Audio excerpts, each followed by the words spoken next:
This might be the most dangerous version of the Leafs we've seen in 20 years. The Toronto Maple Leafs are entering the Stanley Cup Playoffs with something they haven't had in years: legitimate momentum and belief. After securing the Atlantic Division title for the first time in a traditional 82-game season since 2000, this team suddenly looks dangerous and ready. Goaltending, often Toronto's greatest question mark, has transformed into their greatest strength. Anthony Stolarz has been sensational with 3 shutouts in his last 4 games, giving the Leafs the type of netminder who can steal a playoff series. Both of our goalies have played extremely well this year and given our team confidence night in and night out, said head coach Craig Berube, whose impact on the team's structure has been undeniable since taking over. Under Berube's leadership, Toronto has developed the great and defensive structure that was missing in previous playoff runs. They're no longer just an offensive juggernaut. They can win the ugly games that playoff hockey demands. The stars are peaking too. Auston Matthews and Mitch Marner both hit the 100-point milestone in the same season, with Matthews feeding Marner for his milestone and vice versa, showcasing the chemistry that makes them so dangerous. Now, the Battle of Ontario returns as Toronto faces Ottawa in the first round. The provincial rivalry that once defined Canadian hockey in the early 2000s gets a modern reboot. It's a good one for sure, Berube said about the matchup. That's a very good team over there. They play a gritty game. It'll be a tough series. The team's depth has improved dramatically, with Matthew Knies emerging as Berube's biggest surprise. The growth from training camp throughout the season, how he's grown as a player. I'm not sure I pictured that, Berube admitted. Even better news. Key defensemen Jake McCabe and Oliver Ekman-Larsson appear ready for Game 1. When asked about their status, Berube expressed confidence. "I think they're all in pretty good shape, so I feel pretty good about it." Despite 7 straight first-round exits hanging over the franchise, there's something undeniably different about this year's approach. Berube refuses to even acknowledge the past disappointments, stating firmly, "I don't talk to them about it. It's in the past. I'm focused on going forward." That forward-looking mentality has created a quiet confidence around the team. Division champions, goal scorers, shutdown defenders, elite goaltending, and a coach who knows what it takes to win it all. The Battle of Ontario returns. Craig Berube's Atlantic Division champions are ready. The Stanley Cup journey begins now. Able to move, Tavares scores! A beauty for John Tavares! And the Leafs strike. Incredible milestone night. John Tavares reaches 1,100 points as the Maple Leafs outlast the Rangers in thrilling Madison Square Garden showdown. Have you ever dreamed of joining the greatest players in hockey history? That's exactly what happened to John Tavares on Thursday night at one of the most famous arenas in the world, Madison Square Garden in New York City. The Toronto Maple Leafs captain had a night he'll never forget, scoring 2 goals and adding an assist to reach 1,100 points in his amazing NHL career. That's like scoring a goal or helping a teammate score in every single game for more than 13 years straight.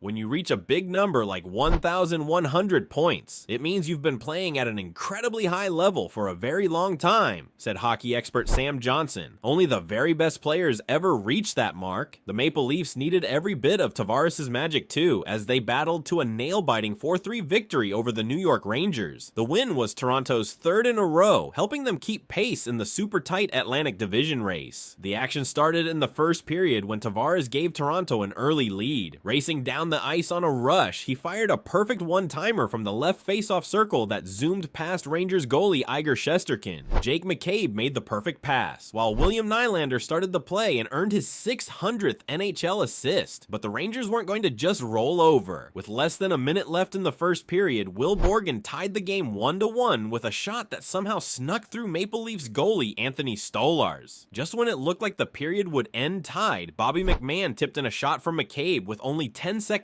left. The Maple Leafs took a 2-1 lead to the locker room, and the Rangers fans couldn't believe it.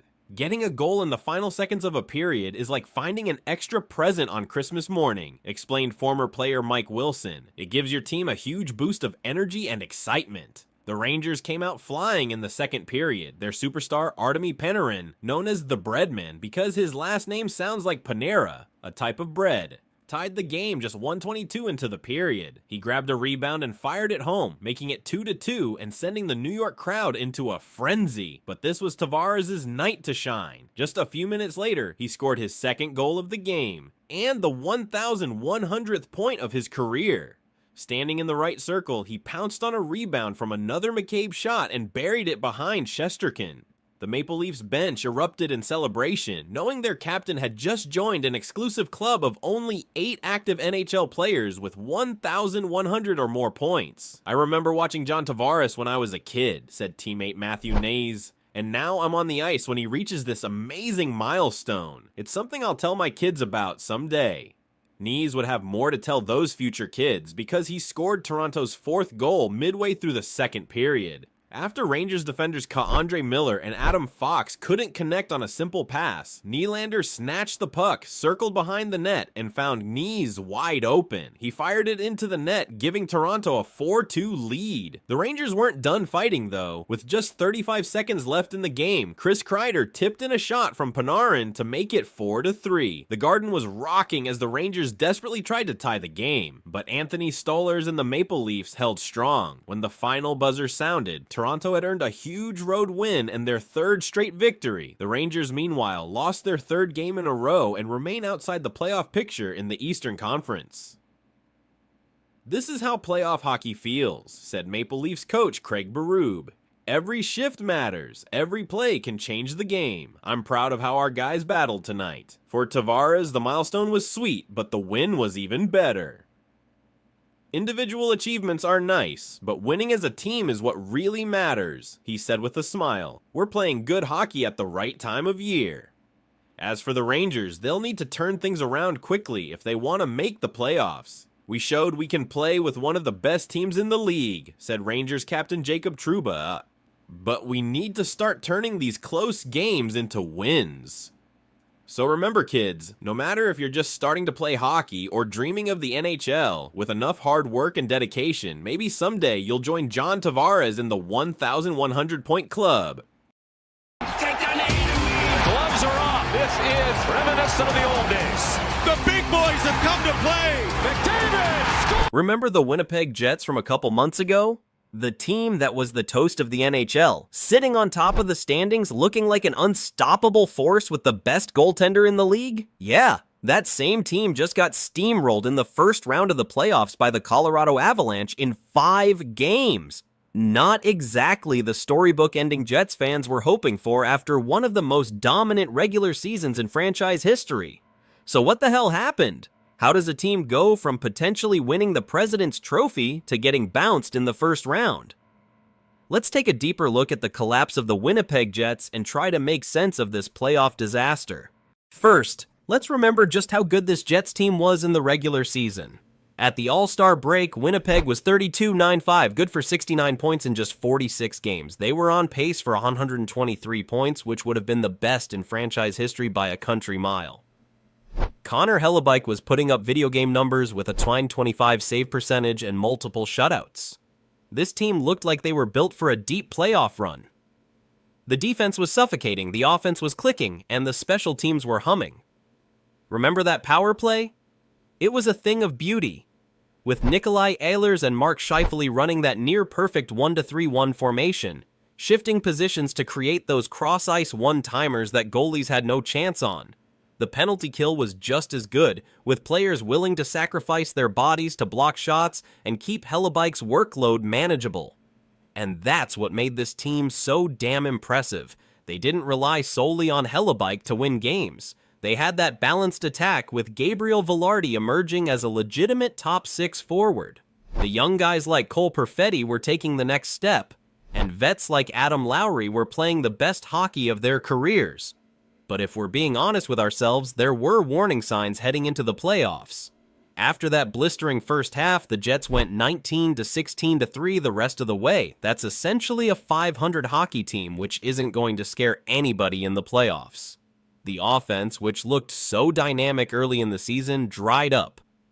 In their final 20 regular season games, the Jets averaged just 2.65 goals per game, which would rank 25th in the league over a full season. Players who were carrying the mail earlier in the year disappeared. Kyle Connor's shooting percentage plummeted. Ehlers cooled off. Suddenly, those creative zone entries that had penalty killer spinning weren't working anymore.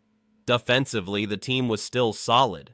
Dylan DeMello and Josh Morrissey were still playing at a high level, but the depth pieces started showing cracks. Teams were finding ways to expose the more defensively challenged blue liners like Neil Pionk in ways they weren't earlier in the season. And then there was the matter of their record against top teams, against Colorado, Dallas, and Vegas. The cream of the crop in the West?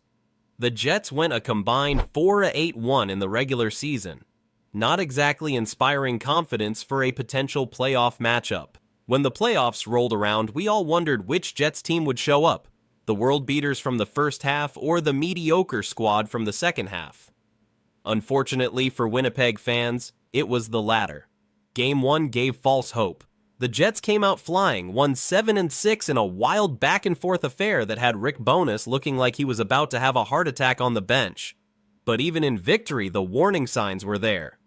Hellebuck giving up 6 goals? That's not the recipe for playoff success. Then the wheels fell off. 4 straight losses, each more depressing than the last. The Avalanche exposed every weakness the Jets had and created some new ones along the way. First, they absolutely neutralized Winnipeg's forecheck. Remember that aggressive F1 and F2 pressure that created so many turnovers in the regular season? Colorado's mobile defensemen made that look like a peewee strategy.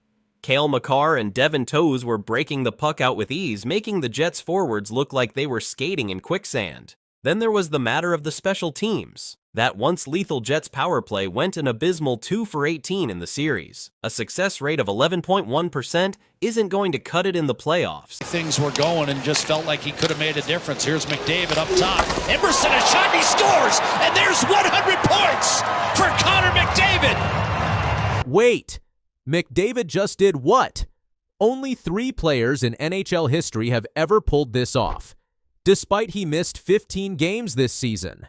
Historic milestone reached. Connor McDavid joins the NHL's most exclusive club that only contains Wayne Gretzky, Mario Lemieux, and Marcel Dionne. The NHL has witnessed something truly extraordinary. While the hockey world was busy watching Alex Ovechkin chase down Wayne Gretzky's goal record, Connor McDavid quietly accomplished something so rare, so remarkable, that it's left fans and analysts completely stunned. Connor McDavid has just reached 100 points for the 8th time in his career. Let that sink in for a moment, folks. Only 3 other players in NHL history have hit that mark as many times: Wayne Gretzky, Mario Lemieux, and Marcel Dionne.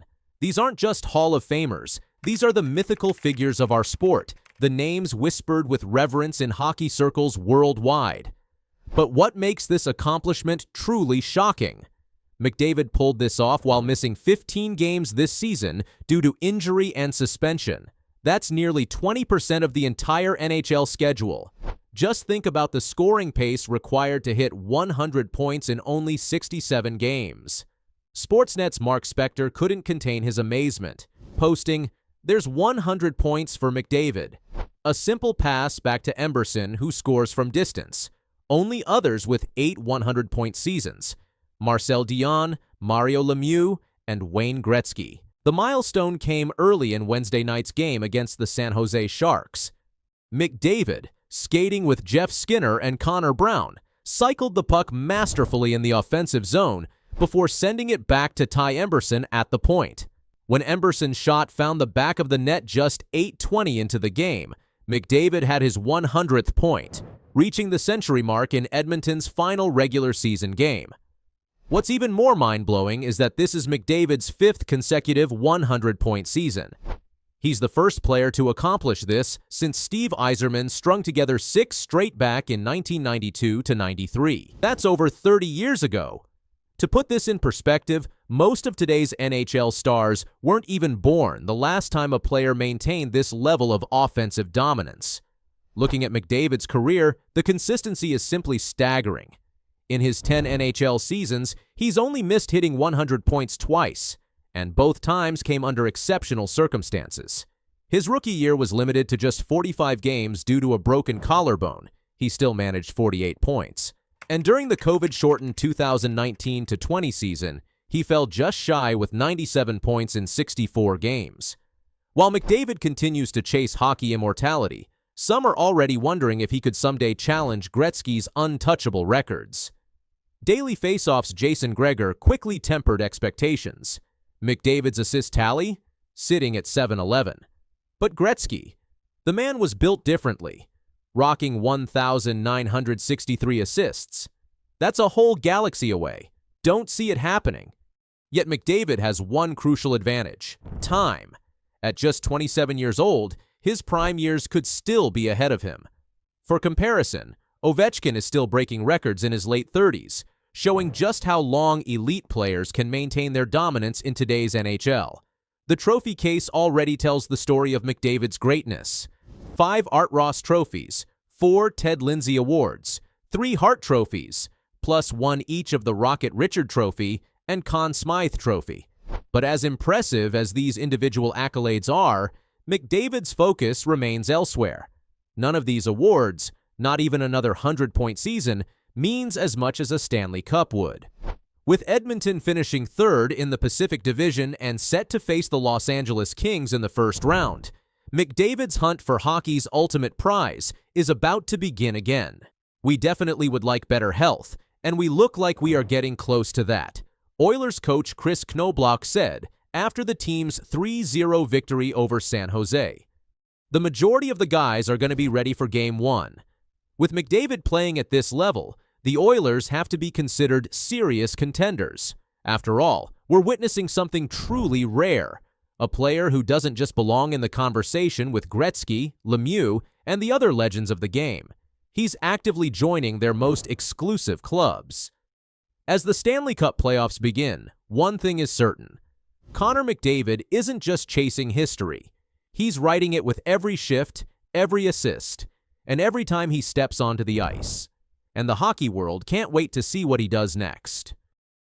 This changes everything. Philadelphia, Columbus, and Seattle all targeting new goalies as $17 million worth of netminders face buyouts. While trade market explodes with cup-winning options available. The NHL offseason is months away, but several teams are already planning dramatic changes to the most important position in hockey.